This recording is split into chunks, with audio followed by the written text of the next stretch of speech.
If you give an effective leader any assignment, that effective leader will do two things. Number one, he will accomplish or she will accomplish the assignment with excellence. That's number one. Number two, he or she will raise someone in the process. An effective leader will always think about others. We are talking about others. Who else will be involved in this? So that when I raise others, then I can be able to know there is a future. I must be able. This is the commitment. Your commitment as a leader. Your commitment as a pastor. Make a commitment that you are going to raise people around your life. Don't make your leadership a one-man show. People cannot just come and spectate you, do it.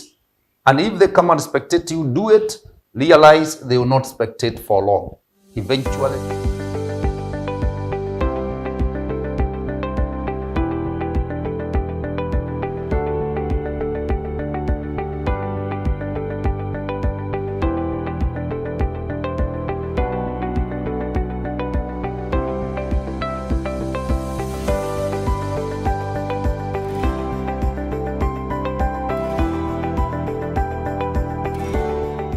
we want to welcome all of you, our viewers, and we thank God for another opportunity that God has given to us. Opportunities are given by God, and therefore we want to maximize this opportunity today, even as we continue sharing the Word of God together with you. We want to welcome you again. This is Reverend George Kamanu, the Senior Pastor of Word of Faith Church Iloilo, as well as the Principal of Word of Faith Community College. And even as we start, it's good that I remind you that our May intake in the college is going on. Therefore, you can call the number on your screen and somebody will respond to you concerning our courses and any other information that you require about our college. And we want to give thanks to our parents, the guardians, our students.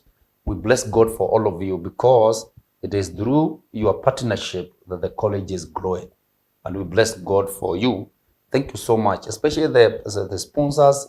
Some of you sponsors, you are paying a lot of money to support these students, and we are praying that may God bless you and do you good. We want to continue with our program. This is the Shepherd program and our series. We are talking about leader and leadership.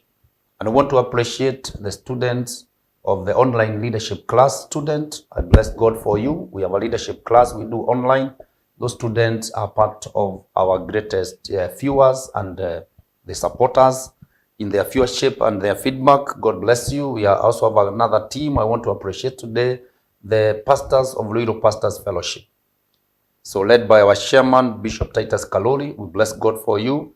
Thank you because you are following these programs and our prayer. They are becoming a blessing to you. And I'm also part of that fellowship. And we also thank you for your support, your moral support, helping us to be able to do what we are doing. And we bless God for all of you, even silent listeners. May God do you good. And we encourage you, continue giving us your feedback so that through your feedback, we can be able to improve and become better. And our prayer is that we are going to increase the viewership of this program, and we can only do it through you. Therefore, make sure that tell your friend, tell your colleague, tell another fellow leader, tell them there's a good program they can be able to listen and benefit and continue to grow. And also, we have that online leadership class, and that class is ongoing. And if you call, somebody will be able to give you the information, and you can be able to join. You can join that class in a month, and we normally do it 2 days per week. We do it on Tuesdays and Thursdays. We do it from 8 to 9:30. Therefore, there is a lot of flexibility in the timing and flexibility in everything concerning that class. And may God bless you even as you make a decision to come and we learn together. So we are continuing talking about leader and leadership. And remember, the last episode we finished by talking about how to overcome insecurity as a leader. And we said that insecurity is one of the greatest hindrances why leaders don't raise team around themselves. Because we said this, that you can never be able to raise others as you fight insecurity. You can never serve two masters at the same time. Therefore, and we remember we talked about how you can overcome insecurity as a leader. And today I want to start by telling you this. There are three things that a leader can be able to give another potential leader, or a subordinate, or a son that you are raising. Things that we give our sons, the people we are raising within our team, so that they can become better. Number one is that we give them an opportunity to practice. Very important. We give people an opportunity to practice. Remember we said this, people will never be able to have a sense of belonging, ownership, unless they participate. Kwa hivyo we as the leaders, then we must create opportunities for our teammates to participate. And remember this, we say this, the more you do, the more you can do. And the more they practice, the more they become better. Therefore, give them a chance to participate. Let everybody be given a chance to participate according to their spiritual maturity and according to their gifting. But even as we give people an opportunity to participate, let us give them opportunity within their gift zone so that we don't frustrate them. That's number one. Number two, the other gift that a leader can give to a growing leader and give it to a son, the people you are raising, your teammates, it is exposure. We need to expose them. We give them exposure to great people. We give them exposure to great events. We give them exposure to great places. We give them exposure to great books. We give them exposure to great faith. And I want to repeat that again. As a leader, for you to grow a team around yourself, the people you are growing require exposure. Make sure you expose them to great people. Expose them to great events. Expose them to great, what you call great books. Expose them to even great faith.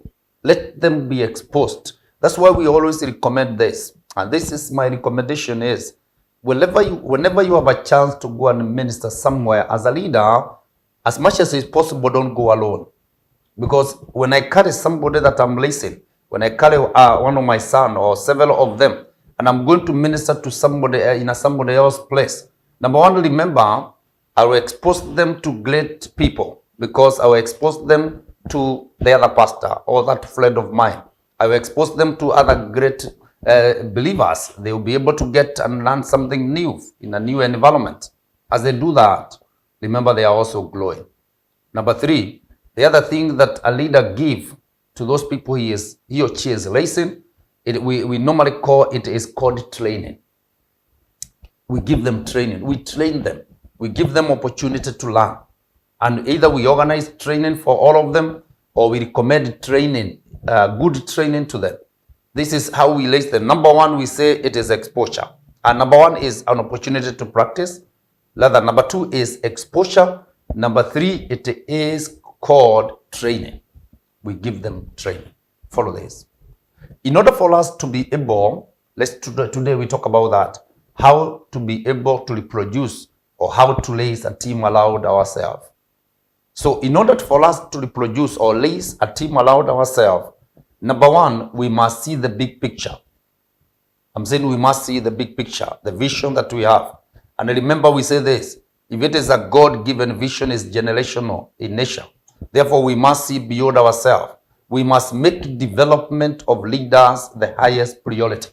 In other words, seeing the big picture is making development of others a priority.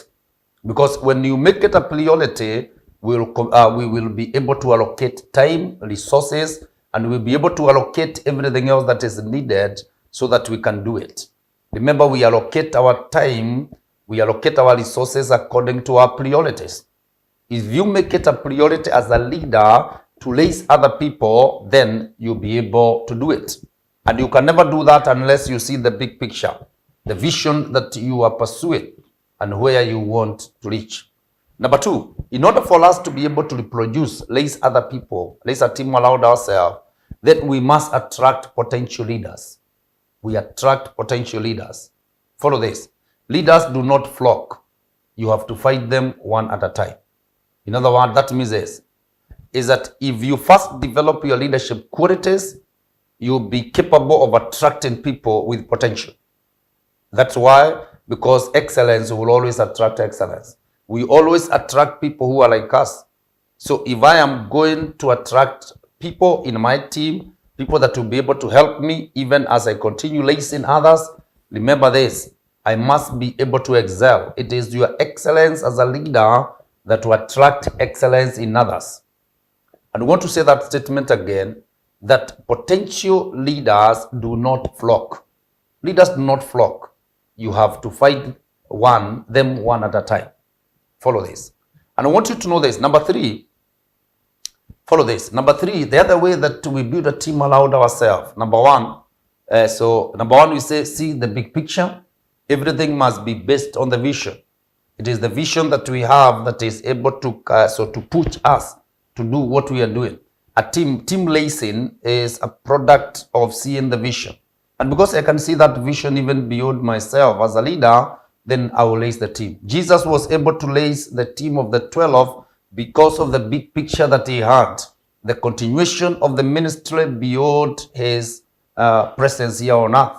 And that's why even when he was leaving, so he told them, it's good that now I go because I've laced you as a team. You can continue the work. The vision can be able to continue. Number two, we say attract potential leaders.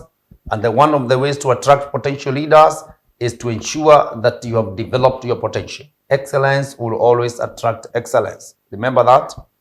Then number three, how do we lace a team around ourselves?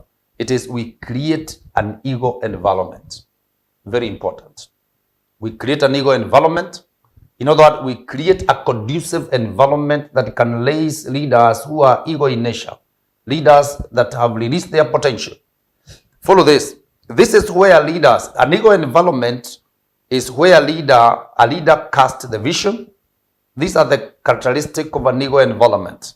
That conducive environment of lacing ego-like leaders. Number one, this is where a leader casts a vision. Number two, a leader offers incentive. Number three, a leader encourages creativity. Number four, a leader allows risk. Number five, a leader provide accountability. I'll say those things again. An ego environment is an environment where the leader casts the vision. Number two, the leaders offer incentive. The leader is able to motivate the people. Number three, the leader encourages creativity. We encourage the people to release their full potential. The leader allows risk. Then leader provide accountability. This is where leadership is valued and taught. Where we value leadership and where we teach leadership. Three things. Follow this. Is that we need, number one, to ensure we see the big picture. Number two, we ensure that we attract potential leaders and we attract them by our developed potential. You will never attract people who are not like you. We attract people who are like us. And number three, create an ego environment. Let me add something. So just to add some clarity, is that we say this, everyone can succeed. The difference is the environment. I always tell my students that everyone can succeed. The difference is the environment. In other words, everybody has potential to succeed. The way God created us, he created us with potential principle in us. In other words, there is potential in us that can continue to multiply until we are able to fulfill the purpose of God for our lives. So, in other words, everybody can succeed. The difference in the environment. And I want to add something. It is the leader who creates the conducive environment for people to succeed.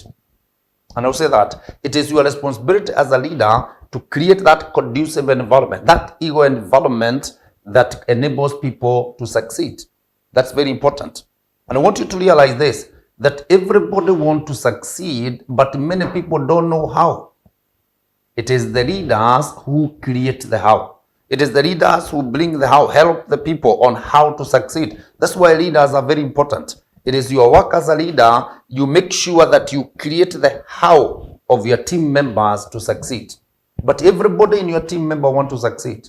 I'm saying everyone. It is something that is innate. It is something that is inborn. God has created it in us that everybody want to succeed. But many people don't know how. It is the leaders who create that how by creating the conducive environment for your people to succeed. And I want you to know this. The ego environment not only attract egos, but also help them to learn to fly. Remember I said, when the environment is light, it will attract people, and above all, it will help them that are within to learn how to fly, how to release their potential. And also follow this. If you encourage the ego environment long enough with enough people, you will develop a leadership culture where egos begin to flock.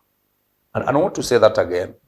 You as a leader, if you encourage the ego environment long enough with enough people, you will develop a leadership culture where egos begin to flock.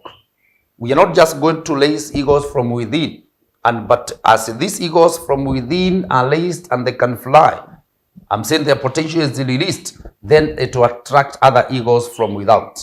And you find that that environment now becomes the ego environment. And with all those egos around you as a leader, you cannot fail to succeed. You will succeed as a leader. And for this, in listening other people, or in reproduction, we are talking about listen a team around ourselves. In reproduction or listen other people around our lives. As leaders, we work to build the people who are going to build the organization. I'm saying we are building the people, and these people will be able to help you be able to build the organization. In other words, we normally say this, that good leaders develop systems and manage people. I'll go slowly. Good leaders manage, they develop systems and manage people. But great leader like you, listening to us, but great leaders develop people and manage systems. In other words, the moment you develop people, they help you manage the system. And that's the greatest desire. That's the greatest aim of us as leaders. Let's develop the people that will help us to manage the systems. And when we do that, then we have a future. Leaders who develop followers, they add one at a time. But leaders who develop leaders multiply them. And we are going to do a comparison as given by John Maxwell. The leaders who develop followers, those are the leaders who are insecure, people who cannot raise a team around them. The leaders who develop leaders, these are the leaders who develop a team around them. The people who have a team-based leadership. And let's do the comparison. Number one, leaders who develop followers, they need to be needed. But leaders who develop leaders who raise a team around them, they want to be succeeded. Their aim is to be succeeded. They wanted to go beyond them. But leaders who develop followers, those people who cannot raise a team, they just want to feel needed. And that's why they want people, they want to do it themselves so that then people are like a slave to them.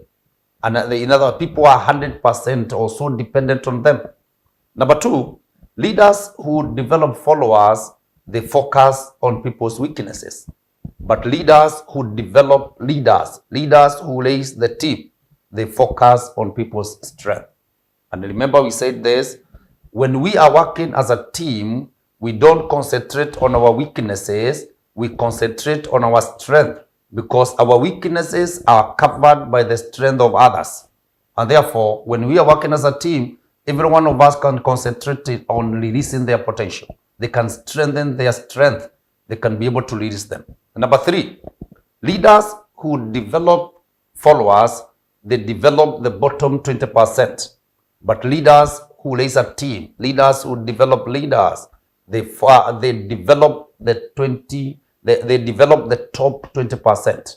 Those are leaders who normally spend enough time with the leaders on top. Remember I said 80% of our quality time need to be spent with 20% top leadership. Number four, leaders who develop followers, they treat people the same way for fairness. But leaders who develop leaders, they treat their leaders as individuals for impact. They want to treat their leaders as individuals for impact. Remember, people are different. They have different potential. And therefore, they have different levels of spiritual maturity.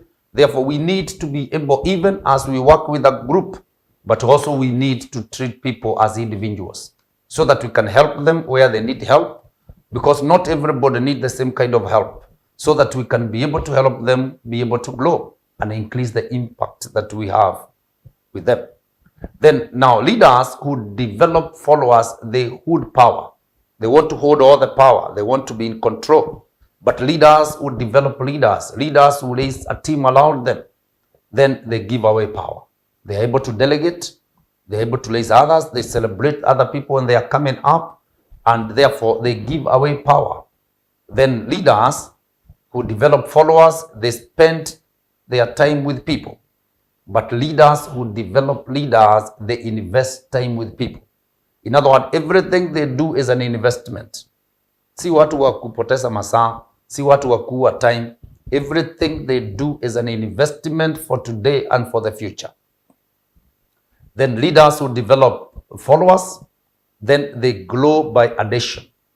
But leaders who develop leaders who have team-based leadership, they grow by multiplication. Because remember, every leader has their own followers. So when you get a leader, you get them together with the followers. And then lastly, leaders who develop followers impact only the people they touch personally. But leaders who develop leaders, they impact people far beyond their own reach. And I want to say that again. Leaders who develop followers, those people that are insecure, those people that are not able to raise a team around themselves, their only impact is the people they touch personally. But the leaders who have leaders around them, who have a team around them, their impact goes beyond their own reach.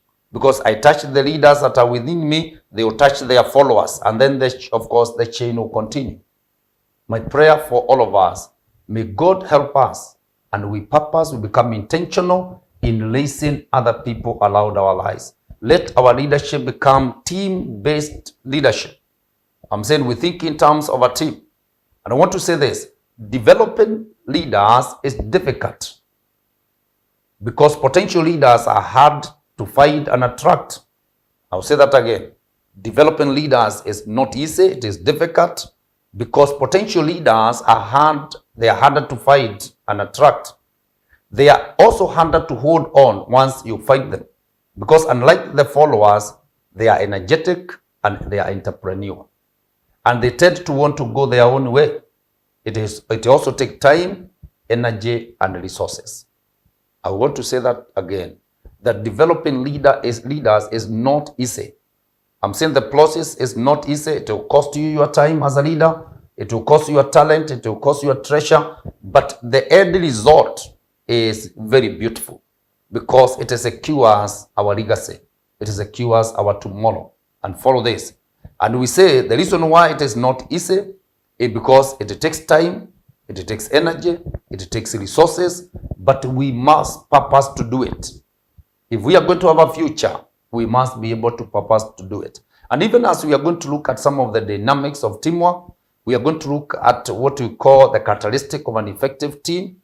We are going to look at some of the variables that will help us to be able to work together as a team. We are going to look at all those issues, but I want you to realize again, the only way to succeed as a leader is to have the attitude of teamwork.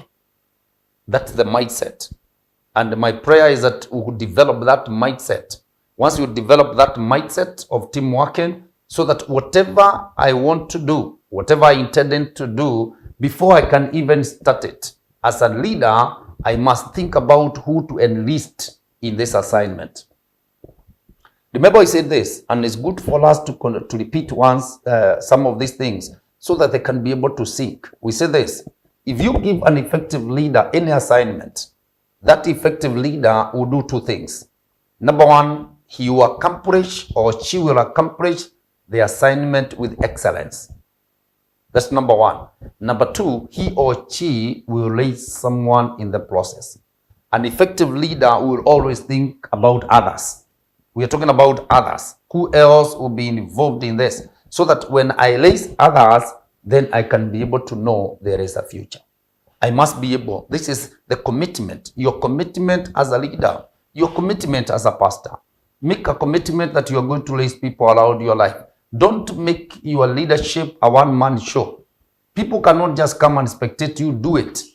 And if they come and spectate you do it, realize they will not spectate for long. Eventually, they will leave you so that you continue doing it. We cannot come to church as a theater. When we go to a theater, we go and look at these people who are I'm saying wasajiri waweze kucheza tuone wale ile michezo ya kuingiza. The church cannot be like that. That organization cannot be that. That people are just coming to spectate you do it. What happened eventually, they will be tired. And especially people with the potential, they will not have a future in that place. Let us give everybody a chance to participate. I'm saying let's create an environment whereby everybody feel, safe. They feel secure and they feel encouraged. They feel inspired to be able to release their creativity. And once we help the people release their creativity, we tap to the creativity of the people we have, then everything will work well. Remember this, if you have 100 people allowed you, let's say there's 100 people in that church, you need to realize from today that those 100 people, they are 100 talents. They are 100 potentials. I'm saying there's so much potential because in every person there is potential. So your work as a leader is to try to tap into all those potentials. Now, can you imagine when you are tapping to 100 potentials? I'm saying that's a lot of potential. That's a lot of potential that is supposed to push that work to the next level. And that's why I'll tell you this. As we come to the end of this episode, I'll tell you this, that every single church, let's give an example of a church. Every single church has enough potential to carry it at every particular level. That means this, if it is a young church, it has 20 members. Among those 20 members, there is 20 potentials that can help that church be able to carry at that level.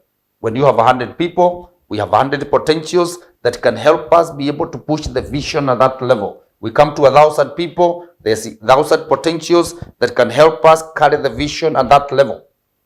And if we look at it that way, there is no single pastor who is supposed to be complaining. And you will not be able to just sit there and believe God when the church will have many members. We need to maximize the potential that already we have. It is that potential that we have. When we maximize it, it will help push us to the next level.